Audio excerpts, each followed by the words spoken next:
زمانہ گزر رہا ہے، صدیوں سے ایک انتظار چلا آ رہا ہے، ایک ایسے فتنے کا انتظار جس کی دہشت سے ہر نبی نے اپنی امت کو ڈرایا تھا، ایک ایسے شیطانی شخصیت کا جس کا نام سنتے ہی انسانی روح کانپ اٹھتی ہے۔ مگر دجال کا ذکر قرآن میں نام لے کر نہیں آیا، تو کیا وہ حقیقت ہے یا بس ایک کہانی؟ نبی کریم صلی اللہ علیہ وسلم نے ہمیں اس کے بارے میں ڈیٹیل سے آگاہ کیا ہے اور اس کے فتنے کو دنیا کا سب سے بڑا اور سب سے خطرناک فتنہ بتایا ہے۔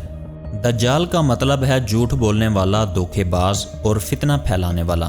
یہ شخص دنیا میں ایسے ہنگامہ مچائے گا کہ سچ اور جھوٹ کی پہچان مشکل ہو جائے گی۔ لوگ اس کے جادو کو دیکھ کر حیران رہ جائیں گے اور بہت سے لوگ اس کے دھوکے میں آ جائیں گے۔ نبی کریم صلی اللہ علیہ وسلم نے ہمیں پہلے سے وارننگ دے دی تھی، دجال ایک آنکھ والا ہوگا، اس کی دائیں آنکھ کچلی ہوئی ہوگی اور اس کا چہرہ ایسا ہوگا جیسے ایک پرانی سوکھی ہوئی لکڑی۔ جو بندہ اللہ پر ایمان رکھے گا اسے یہ پہچان لینا آسان ہوگا، لیکن جن کی آنکھیں صرف دنیا کی چمک دمک پہ ہوں گی وہ آسانی سے اس کے جال میں پھنس جائیں گے۔ کیا آپ تصور کر سکتے ہیں؟ وہ آسمان سے بارش برسائے گا، سوکھی ہوئی زمین کو پھل سے بھر دے گا، مرے ہوئے کو زندہ کرتا نظر آئے گا، لیکن سب کچھ ایک دھوکہ ہوگا، صرف ایک بڑی سی جادو کی ٹرک۔ جہاں وہ لوگوں کو جنت دکھائے گا وہاں اصل میں انہیں دوزخ کی طرف کھینچ رہا ہوگا۔ سب سے بڑا جھوٹ، وہ کہے گا میں تمہارا رب ہوں۔ اللہ کی پناہ، کیا سوچا تھا کبھی ایسی گمراہی، ایسا فتنہ جس نے تمام پیغمبروں کو اپنی امتوں کو وارن کرنے پر مجبور کر دیا؟ مگر سن لیجئے، دجال کو کبھی مکہ اور مدینہ میں داخل ہونے کی اجازت نہیں ملے گی۔ یہ شہر اب بھی اللہ کی حفاظت میں ہے اور قیامت تک رہے گا۔ یہ صرف شروعات ہے، دجال کا اصل کھیل ابھی باقی ہے۔ پھر وہ دن آئے گا جب فتنے کا دروازہ کھلے گا اور دنیا پر ایک ایسی مصیبت ٹوٹ پڑے گی جو پہلے کبھی نہیں دیکھی گئی۔ نبی کریم صلی اللہ علیہ وسلم نے ہمیں بتایا، دجال مشرق کی طرف سے نکلے گا، خراسان کے علاقے سے۔ خراسان کا علاقہ آج کا ایران اور افغانستان کا کچھ حصہ ہے۔ وہ اپنے ساتھ ایک عظیم لشکر لے کر نکلے گا۔ اصفہان کے یہودی زیادہ تر اس کے پیچھے ہوں گے۔ لوگوں کے دل کمزور ہو چکے ہوں گے، فتنے کی ہوا چل رہی ہوگی اور دجال اپنا جادو بکھیر کر لوگوں کو اپنی طرف کھینچ لے گا۔ تصور کیجئے، دنیا سوکھی پڑی ہوگی، آسمان بارش سے خالی ہوگا، زمین بنجر ہوگی اور پھر ایک شخص کے کہنے پر برسات ہونے لگے گی، زمین پھل سے بھر جائے گی اور پھر وہ مرے ہوئے انسانوں کو زندہ کرنے کا دعویٰ کرے گا۔ لوگ اپنے ماں باپ، بچے پھر سے اٹھتے ہوئے دیکھیں گے اور پھر بے وقوفی میں کہیں گے یہی ہمارا رب ہے۔ مگر یاد رکھیے، یہ سب ایک دھوکہ ہے، ایک عذاب کی تصویر۔ دجال اپنے ساتھ جنت اور دوزخ لے کر چلے گا، مگر جسے لوگ جنت سمجھیں گے وہ اصل میں دوزخ ہوگی، جسے لوگ دوزخ کا شعلہ سمجھیں گے وہ اصل میں اللہ کی رحمت ہوگی۔ یہ فتنہ صرف آنکھوں کا نہیں ہوگا، یہ فتنہ دلوں کا امتحان ہوگا۔ جو لوگ دنیا کے ظاہری اثرات کے پیچھے بھاگیں گے وہ دجال کے جال میں پھنس جائیں گے، مگر جو اپنے رب پہ یقین رکھیں گے، جو صرف اللہ کی رحمت میں جائیں گے، وہ اس عظیم امتحان میں کامیاب ہوں گے۔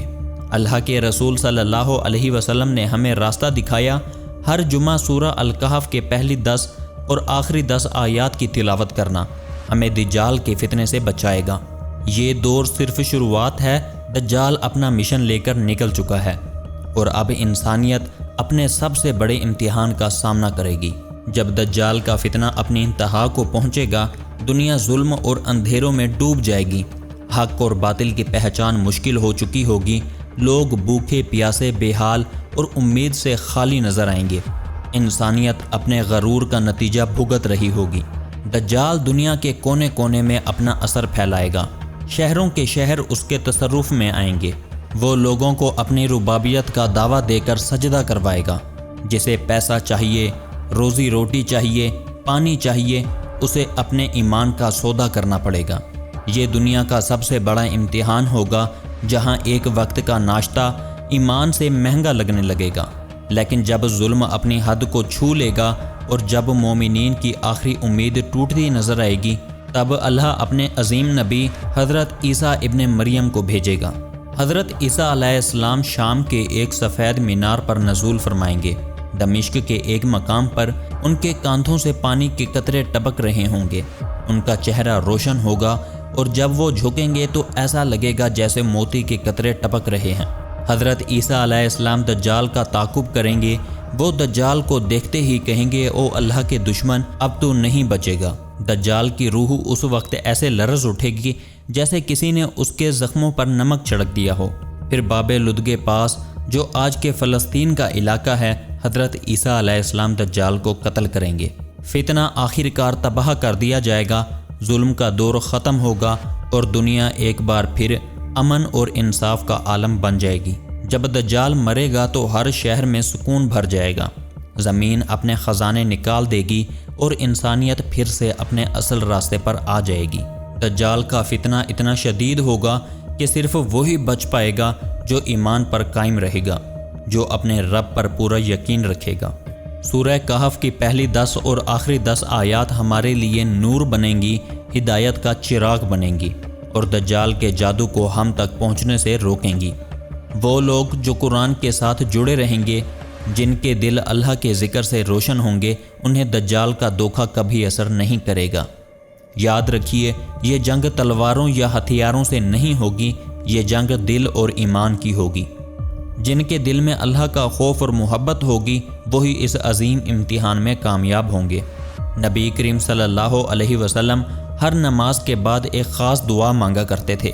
اللهم إني أعوذ بك من عذاب جهنم ومن عذاب القبر ومن فتنة المحيا والممات ومن شر فتنة المسيح الدجال۔ یا اللہ، میں تجھ سے جہنم کے عذاب، قبر کے عذاب، زندگی اور موت کے فتنے اور مسیح دجال کے فتنے سے پناہ مانگتا ہوں۔ یہ دعا ہمارے لیے حصار بن سکتی ہے، ایک روحانی ڈھال جو ہمیں دجال کے فتنے سے محفوظ رکھے گی۔ جو لوگ دنیا کی چمک دمک میں نہیں بلکہ آخرت کے راستے میں چلیں گے، جو روز اپنے رب سے مدد مانگیں گے، ان کا ایمان دجال کے طوفان میں بھی مثال بن جائے گا۔ دنیا فتنوں سے بھری ہے اور دجال کا فتنہ سب سے بڑا ہے، لیکن یاد رکھیے اللہ کی رحمت سب سے بڑی ہے۔ اگر ہم اپنے دلوں کو قرآن سے روشن کر لیں، اپنی زندگیوں کو سنت سے سجا لیں، تو چاہے کتنا بڑا فتنہ بھی آئے، ہم کمزور نہیں ہوں گے، ہم بہکیں گے نہیں، ہم اپنے رب پر ہی یقین رکھیں گے۔ فتنہ کتنا بھی بڑا ہو، رحمت اور حفاظت ہمارے رب کے ہاتھ میں ہے۔